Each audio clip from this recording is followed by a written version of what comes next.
Hey everyone, it's your homie Hermit. We're back with another reaction. This time we have a very important one, and I decided instead of doing it next week, like how we've been doing these Memoirs of World War II reactions, since it is Holocaust Remembrance Day, I think it is best that we do this one today. It is the Holocaust Survivors' Powerful Story, Memoirs of World War II, number 25. So I am I've always really enjoyed hearing Holocaust survivor stories or survival stories, and even like reading the Diary of Anne Frank as a kid, reading I Am a Star, all these different novels, both fictional and nonfiction, about the tragedies that happened to people of the Jewish faith during World War II. So I think it's real important that we get to this one today. So let's jump into it and listen to what this man has to say and what happened to him. When I came home in the afternoon, I had already became an orphan. There was a massacre. I had no family. Oh God. And after that, we were transported to Auschwitz.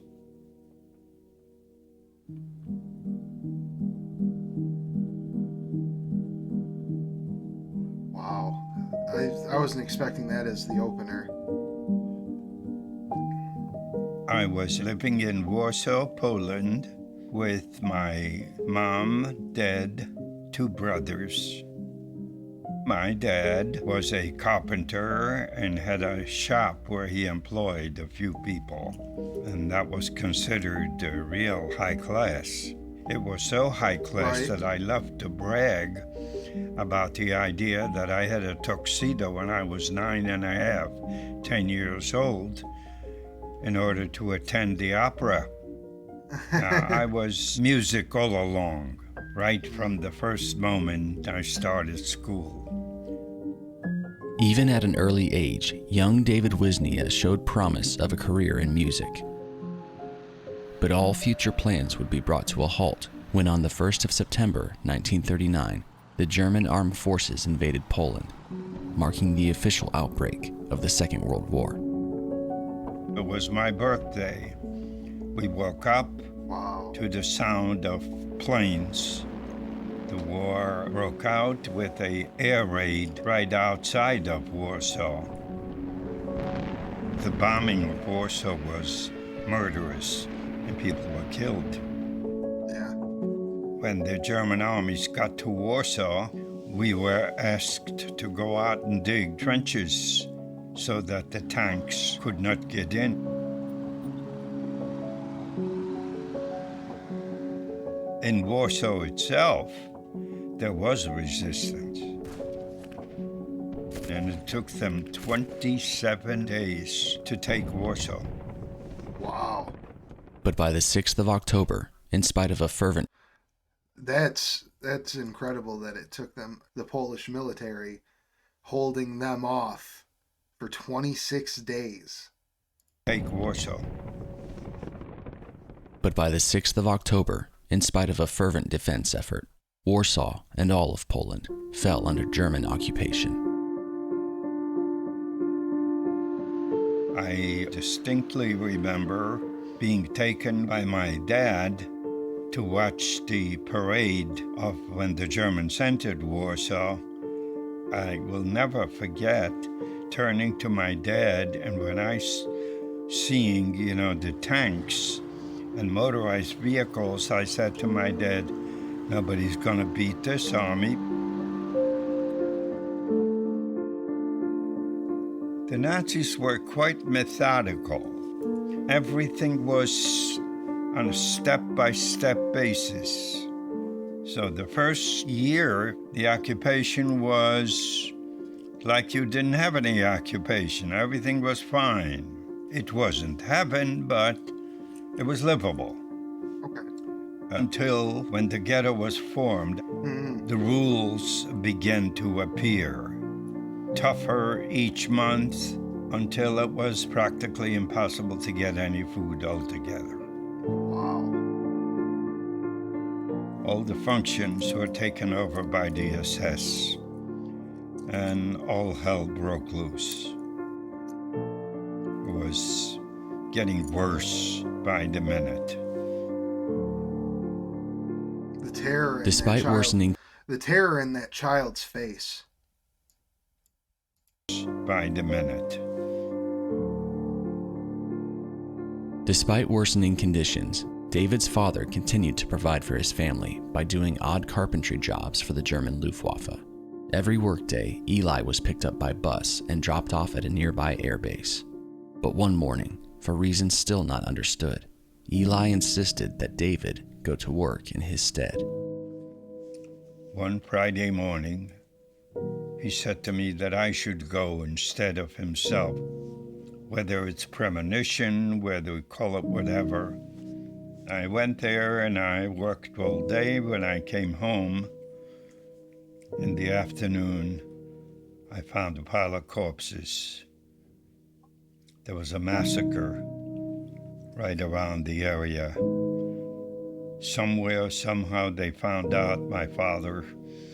They found a gun on him, and they shot my whole family. My father was 41, my mother was 37. My younger brother was about 13 or 14. My older brother had managed to get out of the ghetto about 6 months before. And I found out at the end of the war, when I went searching for him, I thought he was alive. I heard that he was shot, escaping from Treblinka. Oh, wow. I had no family. Unfortunately, This is why these stories need to be heard.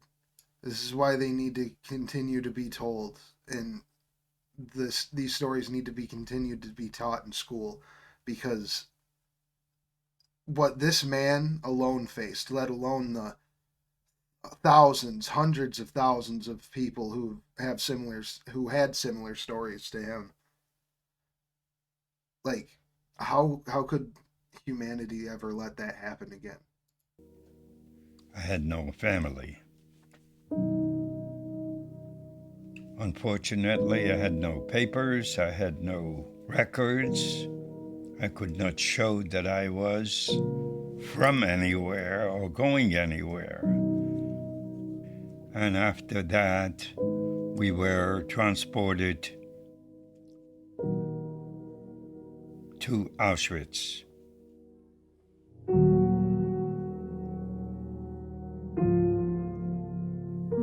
When I arrived in Auschwitz itself, we were 1,500 people, men, women, children. The Oberführer, who was doing the selections, he selected 580 men and put them all on the side. I looked at the column that was lined up, and I saw these were all working men who could work. I figured I better get over to that side. The women, the children, the elder people went on trucks. Little did we know that the following morning they weren't alive anymore. Right?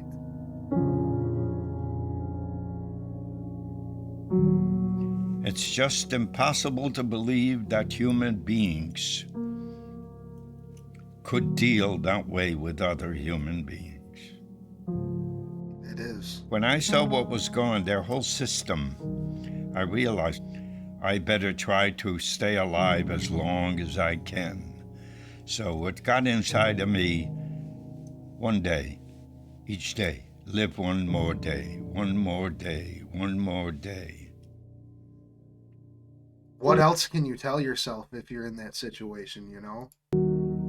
The first week, my job was to gather some of the bodies into a wheelbarrow and take it over to a particular place where they eventually took it over, I guess, to the crematorium. So I did it for the first week. Had I continued doing this, believe me, I wouldn't be sitting here. I would have never made it. It would have crushed your spirit. To survive as a prisoner in Auschwitz, very few could. Very few. There had to be an exceptional story to it. Because you were nothing. So after about, I think, a week and a half of being on cell block 14, somebody yelled out, "Who can sing here?"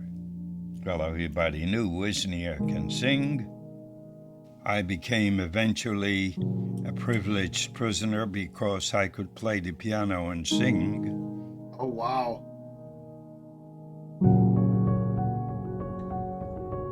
For 2 years, David's musical abilities kept him relatively safe, but he would soon find that his status as a privileged prisoner did not extend beyond the walls of Auschwitz.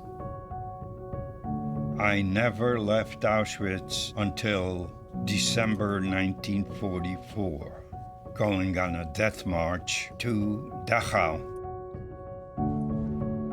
Now, I realized that I would never survive in Dachau. There was no food, no place to sleep, nothing. It was horror, absolute horror. And I was no longer a privileged prisoner. Nobody knew me in Dachau. One fine morning, they were asking for people to go to Austria. They were building the bunkers for their Messerschmitts that were being shot to hell by the Allied troops. I was one of the first to volunteer, and we went on a train going down towards Austria.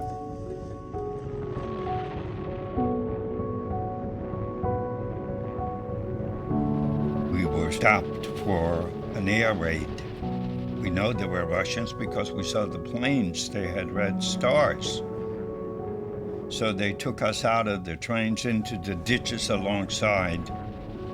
And instead of coming back when the air raid was over, I took a chance, and I eventually escaped. Wow. I made it. Good for you. I made my way. I knew I was in Germany. I didn't know the geography at that particular point where I was, but I used to sleep during the day, hide in the barns, as I was looking for a place. I hear a roar of tanks, and I recognized it, and believe me, if I ever prayed in my life, I prayed. I prayed so hard, dear God, don't let there be a swastika on any of these. When the first tank came around, I saw a star. I figured, oh God, I made it. I get down, and you think I am important for you to take a picture of me now. I sure was important. That whole column stopped for me. Out of the lead tank comes out Captain James L. Walker from South Carolina. He wants me to take him to the place where I escaped from.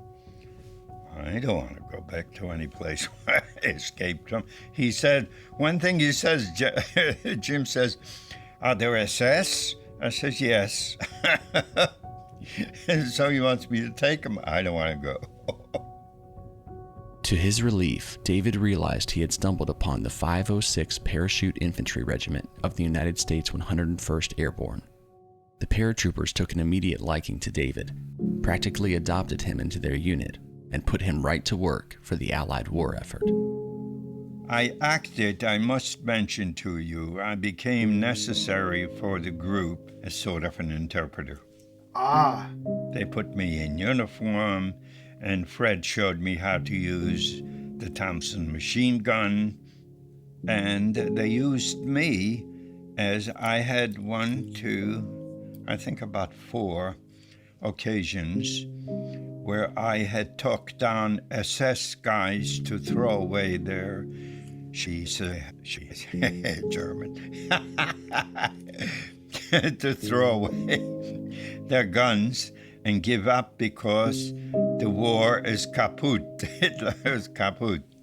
So that's what I did. So I became like a necessary kid.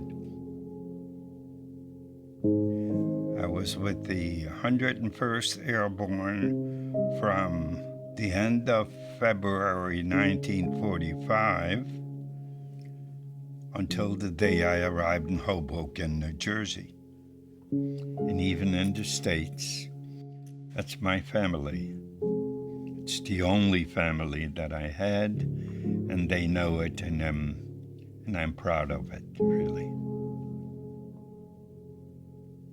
I found my That's awesome. guardian angels, my new life, the 101st Airborne Division, and I am so honored receiving each year an invitation to sing the national anthem at the gathering.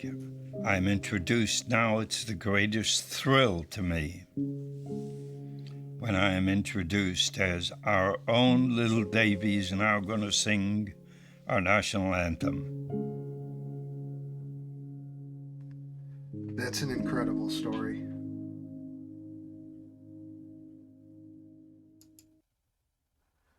Purchase David's autobiography, One Voice, Two Lives, From Auschwitz Prisoner to 101st Airborne Trooper, a Holocaust memoir.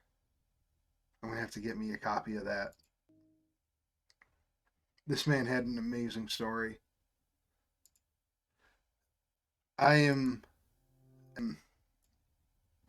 I gotta say, that was an incredible story. Uh, I'm just, the horrors that humanity can cause to others, the terrible things people can do to each other. That's why these stories need to continue being told. That's why this man's story is so important.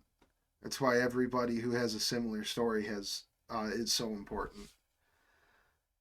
I hope you enjoyed watching this, and remember what Holocaust Remembrance Day is all about, to help prevent another atrocity in humans' history.